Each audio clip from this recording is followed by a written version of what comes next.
नमस्कार, मैं हूं आपके साथ अंजना और आप देख रहे हैं न्यूज 24 एक्सप्रेस प्लस। आइए शुरुआत करते हैं आज की प्रमुख खबर से। मणिपुर हिंसा न्यायिक जांच आयोग के अध्यक्ष हिंसा की जांच के लिए इम्फाल पहुंचे। 6 महीने के भीतर देनी है रिपोर्ट।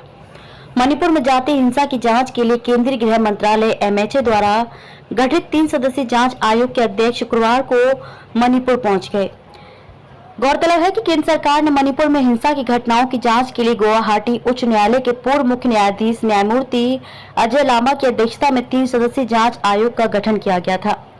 न्यायिक जांच आयोग मणिपुर आयोग के अध्यक्ष अजय लांबा के साथ आईएएस हिमांशु शेखर दास सेवानिवृत्त भी इम्फाल आए।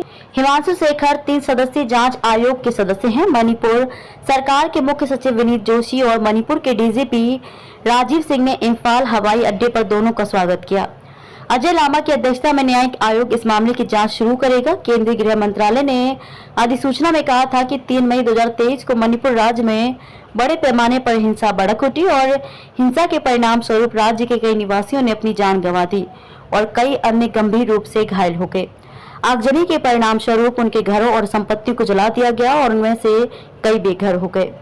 अधिसूचना में आगे कहा गया कि मणिपुर सरकार ने 29 मई 2023 को न्यायिक जांच आयोग की स्थापना के लिए सिफारिश की, जो जांच आयोग अधिनियम 1952 के प्रावधानों के तहत 3 मई 2023 को और उसके बाद की दुर्भाग्यपूर्ण घटनाओं के कारणों और संबंधित कारकों की जांच करेगी। मणिपुर सरकार की सिफारिश पर केंद्र सरकार की राय है कि सार्वजनिक महत्व के एक निश्चित मामले अर्थात मणिपुर में हिंसा की घटनाओं की जांच करने के उद्देश्य से जांच आयोग नियुक्त करना आवश्यक है। 6 महीने के भीतर केंद्र सरकार को देनी है रिपोर्ट।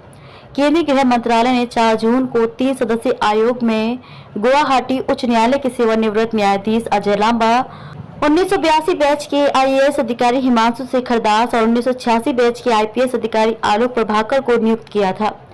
एमएचए ने जांच पैनल को अपनी रिपोर्ट जल्द से जल्द केंद्र सरकार को सौंपने के लिए कहा है।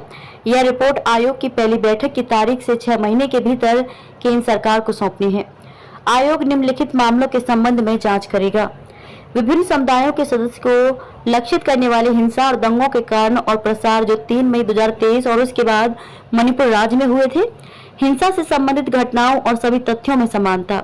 क्या किसी जिम्मेदार प्राधिकारी व्यक्ति की ओर से संबंध में कोई चूक या कर्तव्य में लापरवाही बरती गई थी। हिंसा को रोकने और उससे निपटने के लिए किए गए प्रशासनिक उपायों की पर्याप्तता।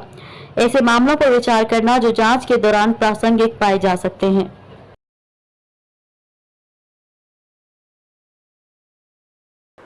खबरों में अब तक के लिए बस इतना ही। फिर होगी आपसे मुलाकात कुछ ऐसी बड़ी खबरों के साथ। तब तक के लिए नमस्कार और देखते रहिए न्यूज 24 एक्सप्रेस प्लस।